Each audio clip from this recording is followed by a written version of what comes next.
calma, vai.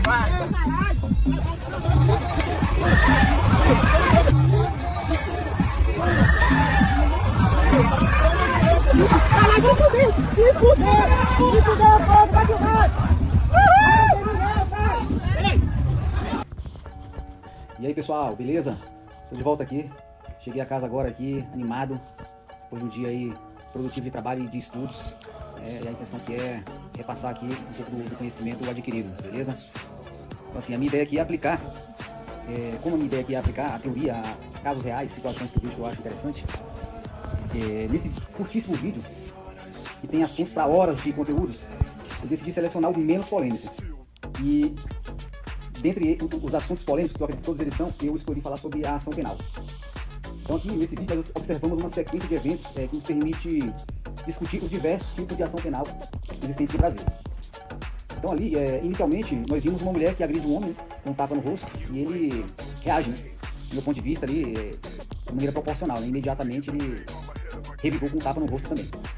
Então em seguida ali, populares intervêm, né? Surgiram ali diversos heróis, diversos homens ali, né? E o agridem.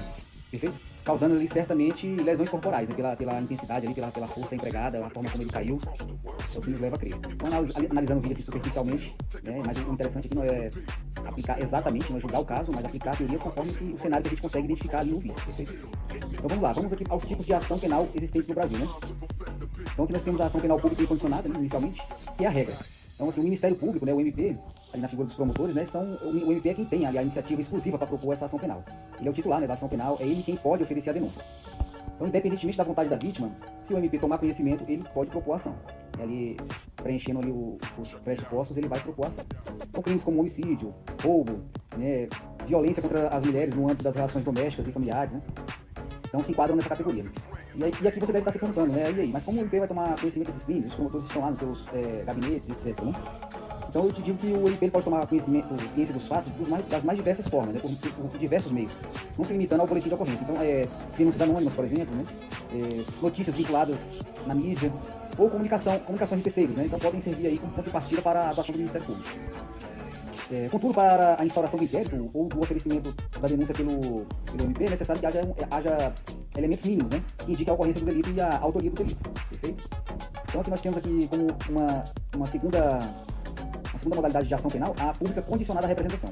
Aqui o Ministério Público continua sendo o titular da ação, só que é necessário uma manifestação formal da vítima ou de seu representante legal para que a ação seja iniciada. Então, assim, digamos, um crime de ameaça ou de lesão corporal leve, né, ali fora do contexto de violência doméstica familiar, né, nesses casos aí exigem a representação. Então a pessoa agredida, a vítima, ela tem que se manifestar de alguma forma, né? Então, conforme eu expliquei anteriormente, seja por meio de boletim de ocorrência e etc. Então aqui em terceiro nós temos a ação penal privada, né? Aqui existe a exclusiva, a personalíssima e a subsidiária da pública, né? Então na exclusiva, tanto a vítima quanto o seu representante legal são responsáveis por iniciar a ação penal, apresentando uma queixa-crime. Então eu trago como exemplo aqui crimes contra a honra, por exemplo, né? A calúnia, a difamação, são exemplos, né, dessa categoria. Então assim, nós temos a personalíssima, né, que somente a vítima pode provocar. E existe ainda a subsidiária da pública, que é quando o MP, na condição de titular exclusivo, não oferece a denúncia no prazo legal. Então eu vou resumir dessa forma. Aqui abre-se a possibilidade do particular pleitear ali a ação penal fazendo as vezes do Ministério Público, né? Então tem prazos, mas eu não vou entrar, me tecer muito a detalhes aqui, a minúcias, porque o assunto realmente é um pouco robusto, então eu tenho que tratar aqui de uma maneira resumida. Então, aplicando ao vídeo, a agressão inicial da mulher ao homem, vamos lá. Se essa agressão não resultou em lesão corporal significativa, a gente classifica como uma vias de fatos, né, que são atos agressivos sem lesão corporal aparente. Trata-se de uma contravenção penal, né? Inclusive a jurisprudência majoritária entende que a ação penal para essas vias, de fato, é pública e incondicionada, da mesma forma. Então o Ministério Público, tomando conhecimento, ele vai certamente oferecer a denúncia, independentemente da manifestação da vítima. A gente acredita que sempre as públicas incondicionadas remetem a crimes mais graves, mas nesse caso da vias de fato, em que pese ser uma contravenção, ela também é de ação pública incondicionada. Segundo detalhe que nós observamos no vídeo, né, a reação do homem. Ele reagiu de maneira imediata. A mulher deu um tapa no rosto dele, ele meio que já rebateu, né?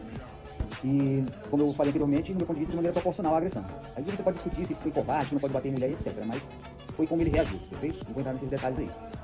Então isso aí pode ser caracterizado como legítima defesa, né? Ele conforme o artigo 25 do Código Penal, não havendo crime a ser imputado a ele. Então, na sequência, a agressão dos populares ao homem. Se essa intervenção resultou em lesões corporais, configura-se o crime de lesão corporal, né? E aí, a natureza da ação penal varia conforme a gravidade da lesão. Lesão corporal leve, a ação penal será pública condicionada à representação. Então ele deverá se manifestar, né, de alguma maneira. Ou alguém denunciar, enfim. Agora, se a lesão corporal for grave ou gravíssima, a ação penal será pública incondicionada. Certo? Então, será dessa maneira. Agora, que é importante destacar, na ação penal pública condicionada à representação, a iniciativa para que o MP possa atuar depende de uma manifestação formal da vítima ou do seu representante legal. Então, se a vítima for legalmente incapaz, a representação pode ser feita por seu representante.